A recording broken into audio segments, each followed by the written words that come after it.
నేను అన్న ఇది ఉంటే కదా అన్న, ఉంటే పోతే ముందు మనం బయటపడతాం కదా, ముందు మనమే జాయిన్ అవుతున్నాం కదా. వీళ్ళమ్మడి తిరిగితే నా గొంతు కూడా ఏదో ఒక రోజు కొడతారు అనుకున్నా. నేను 5,000 వచ్చిన రోజు నిలబడి కొట్లాడిన వెస్టీజులు గంజి దాగి కంట్రోల్ బియ్యం తీసుకున్నా. వెస్టీజ్ అంటే నన్ను కోస్తే వెస్టీజ్ వస్తుంది, కన్న తల్లిలాగా ప్రేమించి పనిచేస్తుంది వెస్టీజ్ని. నాకు డబ్బు వచ్చింది, గౌరవం వచ్చింది, పేరు వచ్చింది, నేను ఇప్పుడు ఏమైనా చేయొచ్చు, అలా ఫీల్ అవ్వట్లే. సేవ చేయాలి ఈ కన్న తల్లికి. ఈ తల్లి బాగుంటే 10 మంది జీవితాలు వెలుగుతాయి.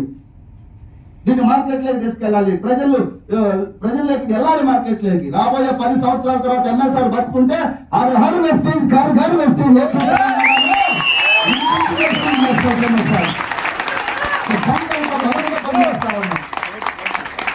2030 తర్వాత చూడండి, రామాలయం లేదు ఊరుందేవో, వెస్టీజ్ జెండా ఎగరని ఊరు ఉండదని చెప్పేసి తెలియజేస్తాను. కమిట్మెంట్ తో ఒక సైన్యాన్ని తయారు చేశా. ఎంఎస్ఆర్ ఒక్కడు గొడవలేడు, సైన్యాన్ని తయారు చేశా. 1,00,000 మంది. మార్చలేవా చెప్పి తెలంగాణ భవిష్యత్తుని మార్చుదాం, మార్చుదాం. వెలిగే దీపమే మరో దీపాన్ని వెలిగించగలదని మా లీడర్లు అందరూ చెబుతున్నా. ముందు మీరు వెలగండి, తర్వాత వెలిగించే పని ప్రాసెస్ చేద్దాం. ముందు మనం మారుదాం, మన ఆలోచన విధానం మారుదాం. పేదరికంలో మగ్గిపోవడం కాదు, పేదవాడిగా పుట్టడం మన తప్పు కాదు. రేపు చనిపోతే 100కు 100% నీదే తప్పని చెప్పి గెలిచిన మేధావులు చెప్తున్నారు. ఆ మేధావుల సందేశం విన్న తర్వాత నాకు ఒక రోజు నిద్ర పట్టా. మా తాత పేదోడు, మా నాన్న పేదోడు, నేను పేదోడు, నా కొడుకు పేదోడినా? ఇదే పేదరికంలో పోవాలా? మనం కార్లు తిరగటానికి లేదా? మంచి బట్టలు వేయటానికి లేదా? ఆలోచిస్తే నిద్ర రాలే నాకు కూడా. ఏమైనా సరే ఆ నైట్ అంతా నిద్రపోకుండా ఉదయం రాశా, ఎంఎస్ఆర్ పేదవాడు కాదు, ఏ రోజు చనిపోయినా కోటేశ్వర జాబితాలో చేరి చనిపోతాను. ఆ ఆలోచనలు లోపల బ్లడ్ కూడా కదులుతుంది, షేక్ అయింది. ఆ ఆలోచనలే ఈ రోజు అత్యున్నత స్థాయిలో నిలబెట్టింది, కొన్ని లక్షల మందికి మార్గదర్శకంగా నిలబెట్టింది.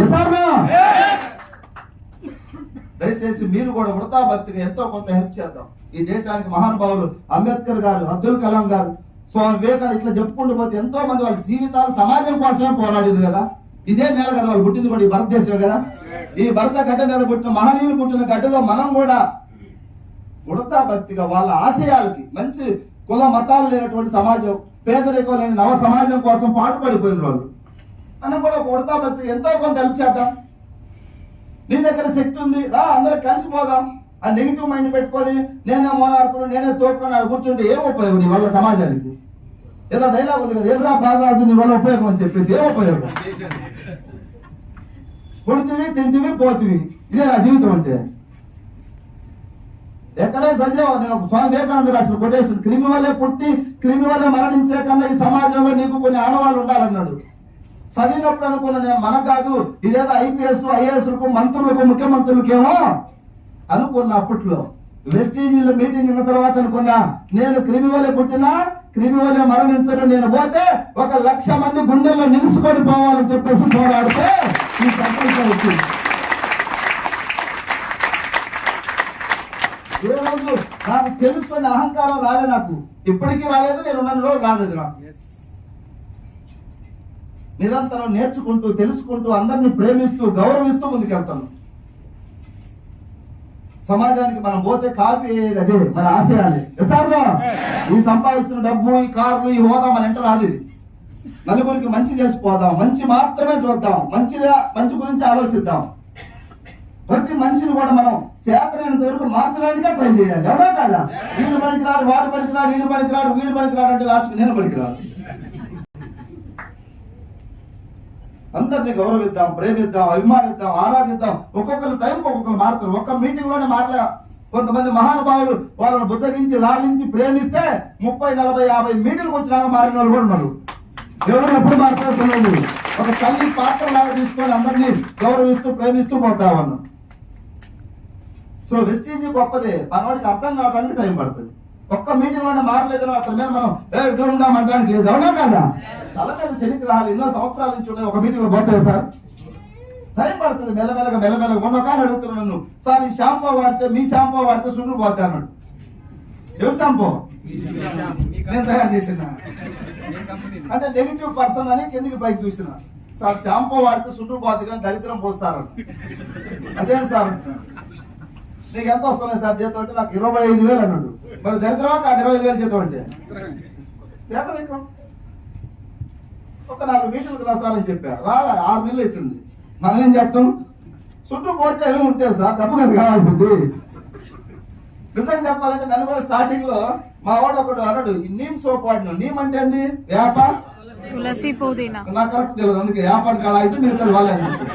వేప తులసి పుదీనమ్మా, నాకు అంత రీసెర్చ్ అంత మైండ్ నాకు లేదు, గుర్తుపెట్టి. వేప తులసి పుదీనా అంటే వేప ఏం చేస్తా సార్, సరే యాంటీ బ్యాక్టీరియల్ కాబట్టి జర స్టార్టింగ్ సోప్ వాడినప్పుడు కొంచెం బ్లాక్ అవుతాం. అందరూ కాదు, ఒక 10 మందిలో ఒక 4 కానీ 3 కానీ బ్లాక్ అవుతారు కొంచెం. ఒక సోపు, అదే సోప్ పల్లెవాడు 3వ సోప్కు నువ్వు బ్లాక్ నుంచి కొంచెం స్మూత్ అవుతావు, ఉన్నదాని నుంచి మెరుగు అవుతావు. ఇది నా అనుభవం కొంచెం చెప్తున్నా. నన్ను కూడా అన్నాడు, బ్లాక్ అయినా నీకు సోప్ పడలేదు అన్నాడు ఒకటి మా వాడు. నేను అన్నా, నేను ఇప్పుడు పోయి సినిమాలు తీసేది ఏం లేదుగా, ఎర్రగా అయ్యి అవునా కాదా, బ్లాక్ అయినా పర్వాలేదు నాకు వెస్టేజ్ లక్షిస్తుందని ఆ రోజు చెప్పిన, జాయిన్ అయిన రోజు, ఈ రోజు కాదు. మన ఆలోచనలే ఇక్కడ దాకా తీసుకొచ్చింది సార్. నీ ఆలోచనలే మీ ఫ్యూచర్.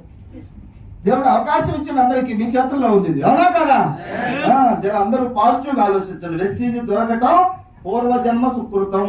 ఇప్పుడు మీకు ఇప్పుడు అర్థం కాదు, చెట్టు నాటిండు, రేపు కాయలు తినేటప్పుడు తెలుస్తుంది.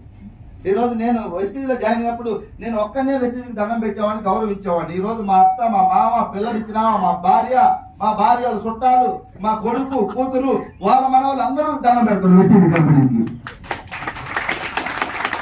ఎందుకంటే